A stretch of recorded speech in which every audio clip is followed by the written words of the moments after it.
రక్షకుడైన యేసయ్య నామములో ఈ ఉదయకాల సమయములో మీకు హృదయపూర్వక శుభవందనాలండి. రోమియోలకు 12వ అధ్యాయం 2వ వాక్యాన్ని చదువుకుని ఈ రోజు కొరకు మనము ప్రార్థన చేద్దాం. మీరు ఈ లోక మర్యాదను అనుసరింపక ఉత్తమమును అనుకూలమును సంపూర్ణమునయున్న దేవుని చిత్తమేదో పరీక్షించి తెలుసుకున్నట్లు మీ మనస్సు మారి నూతన మగుట వలన రూపాంతము పొందుడి.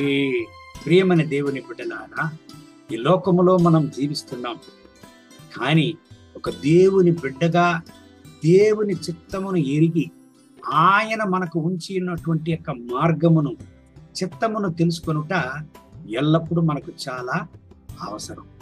ఎందుకంటే రోమియోలకు 12:2 వాక్యం చెప్తుంది, దేవుని యొక్క చిత్తము ఉత్తమమును అనుకూలమును సంపూర్ణమై ఉన్నది అని దేవుని వాక్యం చెప్తుంది. దేవుని బిడ్డలారా, అనేక సార్లు మనం ఇలాగ ఆలోచిస్తుంటాం, అయ్యో నా జీవితంలో ఇలాగ జరిగి ఉండుంటే బాగా ఉండుండునే, నా జీవితంలో ఆ విషయం జరిగి ఉండుంటే చాలా బాగా ఉండును, ఎందుకు ఇలాగ జరిగినది, ఎందుకు అలాగ జరిగినది అని అడుగుతూ ప్రశ్నలు వేసుకుంటూ మనం ఆలోచిస్తూ ఉంటాం. దేవుని బిడ్డలారా, మనము మన తల్లి గర్భములో ఉత్పత్తి గాక మునపే ఆయన మనల్ని ఎరిగి ఉన్నాడు అనేటువంటి విషయాన్ని మనం గుర్తించుకోవాలి. అంత మాత్రం కాదు, దేవుని బిడ్డలారా, మన కళ్ళు ముందు ఏమైతే జరుగుతూ ఉన్నదో అది మాత్రమే మనకు తెలుసు, గాని జరుగుతూ ఉండే జరగబోయే విషయాలను ఎరిగిన దేవుడు మన దేవుడు. దేవుని బిడ్డలారా, ఒక విషయాన్ని బాగా అర్థం చేసుకోండి, దేవుని బిడ్డల జీవితంలో ఏనాటికి దేవుడు తప్పుగా ఏ కార్యములను జరిగించడు, జరగడానికి అనుమతించడు అనే విషయాన్ని మనం గుర్తుంచుకోవాలి. దేవుని చిత్తం ఏమై ఉన్నది? ఉత్తమమును అనుకూలమును సంపూర్ణమై ఉన్నది. దేవుని చిత్తం ఎల్లప్పుడూ దేవుని బిడ్డల జీవితంలో ఉత్తమమును అనుకూలమును సంపూర్ణమై ఉన్నది. చాలాసార్లు అసమాధానాన్ని మనము అనుభవించడానికి కారణమేమి? దేవుని చిత్తాన్ని ఎరుగకపోవడమే. చాలాసార్లు మన జీవితంలో ఒక సంపూర్ణతను చూడకపోవడానికి కారణమేమి? దేవుని చిత్తాన్ని ఎరుగకపోవడమే. దేవుని చిత్తాన్ని ఎరుగకపోవడానికి కారణమేమండి? ఇదే రోమియోలకు 12వ అధ్యాయం 2వ వాక్యం ఆ మొదటి వరుసన చదివినట్లయితే, లోక మర్యాద, లోక ప్రకారమైన కార్యములు, లోకానుచారమైన కార్యములు, లోకానుచారమైనటువంటి పరిస్థితులు మన జీవితంలో ప్రవేశించినప్పుడు మనము దేవుని చిత్తాన్ని ఎరగడం చాలా చాలా కష్టం.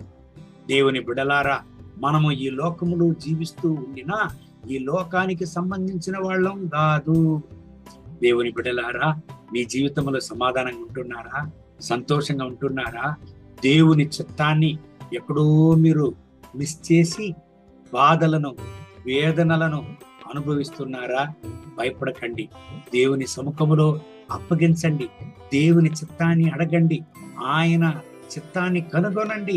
మీ జీవితంలో ఉత్తమమును అనుకూలమును సంపూర్ణతను ఆ దేవుని చిత్తం మీ జీవితంలో తెచ్చును అనే విషయాన్ని మరిచిపోవద్దు.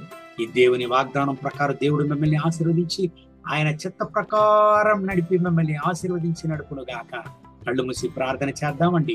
మహోన్నతమైన ప్రభువా, ఈ ఉదయకాల సమయంలో నాతో కూడా ఏకీభవించి ప్రార్థించే ప్రత్యేక దేవుని బిడ్డల కొరకు నేను ప్రార్థన చేస్తున్నాను. వీళ్ళని ఆశీర్వదించండి, మీ రక్తపోట్లో వీళ్ళని దాచుకోండి.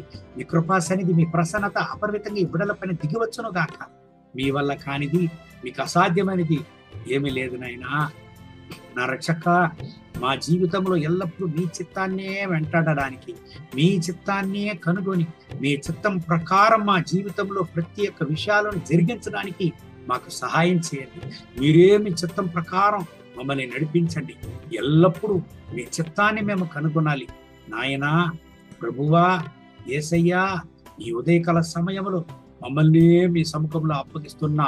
మా పాపాలను క్షమించండి. మీరు ఎదురు చూసేటువంటి యొక్క మార్గంలో మేము నడవక ఎన్నోసార్లు మీ చిత్తాన్ని మేము ఒకవేళ మిస్ చేసి ఉండవచ్చు. నా దేవా, మమ్మల్ని మార్చండి, మాకు సహాయం చెయ్యండి. మీ చిత్తాన్ని కనుగొని మీకు చిత్తమైన మార్గములో మా జీవితాన్ని నడపడానికి మాకు సహాయం చేయండి. కారణం మీ చిత్తములో సమాధానం ఉన్నది, మీ చిత్తములోని పరిపూర్ణత, మీ చిత్తములోనే, మీ చిత్తమే ఉత్తమం, అనుకూలం, సంపూర్ణముగా నున్నది నాయన. మా జీవితములో ఆ ఉత్తమమును, అనుకూలమును, ఆ సంపూర్ణతను అనుగ్రహించండి. మీ కొరకు సాక్ష్యంగా మేము జీవించాలి, మీ కొరకు సాక్ష్యంగా మేము నిలవబడాలి. మీ రక్తపోట్లో మమ్మల్ని దాచుకోండి. కృపా ప్రసన్నత అప్రమితంగా మమ్మల్ని నింపని. ఈ ఉదయకాల సమయములో నా ప్రియ సహోదరుడు, సహోదరి కొరకు ప్రార్థన చేస్తున్నాను. వాళ్ళను ఆశీర్వదించండి. మీ కృపా కనికరం వాళ్ళ జీవితంలో బయలుపడని, మీ చిత్తం వాళ్ళ జీవితంలో బయలుపడని, వాళ్ళ దుఃఖాన్ని సంతోషంగా మార్చండి. మీ కృపా ప్రసన్నత అపరిమితంగా బయలుపడని, వీళ్ళ అవసరతలంతా సంధించి ఈ రోజంతా సాక్ష్యంగా వీళ్ళను నిలపండి. మహిమ ఘనత స్తుతి మీకే. యేసయ్య నామములో వేడుకుంటున్న మా ప్రియ పరలోకపు తండ్రి. Amen, amen. May God bless you. Have a good day.